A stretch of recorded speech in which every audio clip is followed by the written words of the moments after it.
Oi pessoas, tudo bem? Essa semana eu e uma amiga minha estávamos falando sobre a nossa realidade e algumas coisas peculiares que ela tem, que a gente não consegue esconder das pessoas, em relação à realidade de outras pessoas, que elas conseguem dar aquela mascarada, aquela fingida, sabe?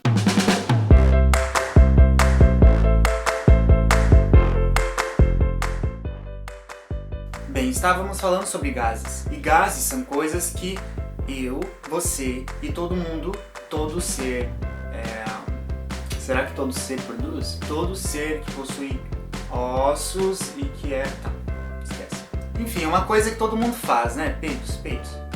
O que acontece? Eu e mais uma pequena parcela da população temos doenças inflamatórias intestinais. Isso faz com que a gente esteja em constante conflito com algumas características nossas. Por exemplo, a gente vai naturalmente ter mais necessidade de ir ao banheiro.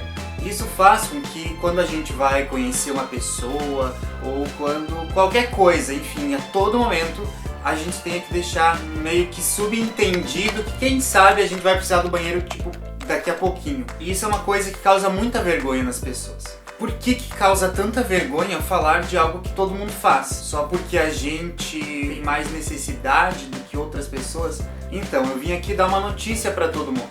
Todo mundo caga, todo mundo peida, todo mundo precisa ir ao banheiro e muitas vezes as pessoas têm diarreia. Sabe aquele piriri que tu não consegue segurar? Então, tem gente que tem isso com mais frequência. Essas pessoas, elas têm vergonha de falar sobre isso.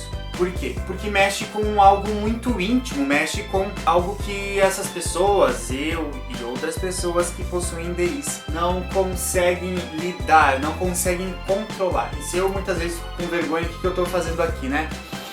Não sei. Tô tacando foda-se. Já que é pra cagar mesmo, vamos fazer isso direito.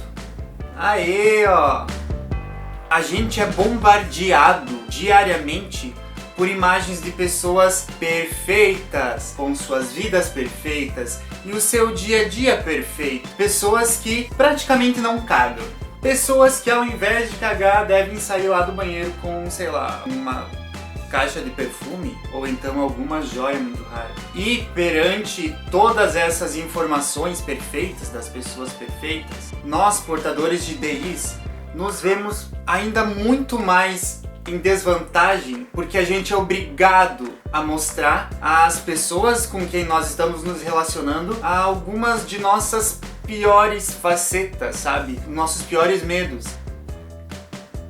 Não tem como você ter uma DI em fase ativa e sair com um grupo de amigos sem precisar ter que às vezes se explicar de alguma coisa em relação à nossa doença. A gente não tem como mascarar isso, como fingir que não existe, sendo que daqui a pouco, a qualquer momento, a natureza pode chamar-te a ir fazer uma necessidade fisiológica básica, né? Como é que eu posso colocar esse vídeo num exemplo? Vamos supor que tem a pessoa A e ela é uma pessoa que tem uma DI ou então algum outro problema, alguma outra característica sua com a qual ela não consiga lidar muito bem ainda. Essa pessoa A sai feliz de casa para encontrar a pessoa B. Essa pessoa B, ela não necessariamente sabe lidar com o problema dessa pessoa A. O que pode acontecer? Em determinado momento, essa pessoa B, muitas vezes sem querer, pode ser rude ou pode ser insensível em relação a alguns sentimentos dessa pessoa A. Isso pode acarretar em um determinado julgamento acerca dessa pessoa B e também um possível trauma ou um outro medo que vai gerar nessa pessoa A. Percebem que no começo de tudo, essa pessoa A, ela não sabia lidar muito bem com a situação dela? A pessoa A, se ela tem uma DI e ela não consegue falar sobre a DI com as pessoas, isso vai acarretar em possíveis situações em que ela se sinta muito mal. E a pessoa B não necessariamente tem culpa. Porém, se essa pessoa B se sensibilizar mais acerca do assunto do que essa pessoa A tem ou precisa, então essa pessoa A vai se sentir melhor e mais compreendida, mais acolhida pela pessoa B. Mas no início de tudo, o grande problema foi que a pessoa A não conseguia falar do problema dela, por vergonha, ou por ter medo de aceitação, ou por ter medo de não ser a pessoa perfeita que a pessoa B estava idealizando. Então, não falar sobre um determinado problema acaba gerando inúmeros outros problemas.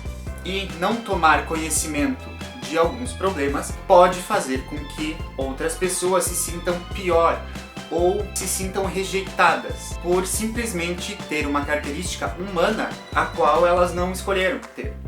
Dá para perceber que o começo de tudo foi originado por falta de informação e medo de falar sobre aquilo que é muitas vezes desconhecido ou aquilo que é desconfortável. Não ter medo de falar o que você tenha, não ter medo de assumir que você precisa ir no banheiro 5 vezes em um determinado dia e que você precisa sair para peidar em algum momento e que você vai precisar descansar mais vezes durante o dia porque você simplesmente tem uma canseira que você não sabe de onde vem e que não é sua culpa. Do outro lado, a pessoa que vai ouvir você falando sobre a sua situação humana, o esperado é que ela entenda o seu lado e assim ajude a você a se sentir melhor, seja onde você estiver fazendo o que você estiver fazendo. O medo, a vergonha, a falta de informação são algumas coisas que podem afetar a situação de quem tem uma doença inflamatória intestinal. Porque, como sabemos, essas doenças têm um potencial psicossomático muito grande. E é esse o medo social que nós temos. É o medo de colocar o pé para fora de casa e nos depararmos com uma situação que a gente não saiba lidar, que a gente não esteja preparado para lidar. Então, quando a gente é diagnosticado com uma DI, o que acontece? A gente se sente sozinho, a gente não tem com quem conversar sobre, a gente não tem muita informação sobre. A gente fica um longo período sofrendo pra um caralho. E a gente se sente ilhado, a gente se sente isolado, sofrendo com terapias que muitas vezes não dão certo, sofrendo com os sintomas que são cruéis, que são terrivelmente dolorosos muitas vezes, sofrendo com a falta de compreensão das pessoas que nos cercam. A última coisa que a gente precisa ter é vergonha de dizer o que a gente tem, o que a gente é. Isso vale pra tudo, vale pra você, vale pra mim, vale pra todos. Tô aqui tentando, sabe? Tô tentando dar o meu melhor pra mim mesmo, pra ser melhor comigo mesmo. E peço que você também tente ser melhor pra si mesmo. Viver não é fácil, né? E ninguém disse que seria. A gente só não precisa fazer da nossa existência algo mais pesado do que já é. Bem, o vídeo da semana era esse. E se acaso você tem alguma dúvida acerca do que eu falei, deixa aí nos comentários que eu vou ter o prazer de responder a todo mundo. No demais era isso, comenta aí o que você achou. Deixa um like, se inscreve no canal porque assim eu fico sabendo se você tá gostando ou não do que você tá vendo. Então, um beijo, até a semana que vem, ou na outra, quem sabe, não sei. Se cuide, a gente se vê. Tchau!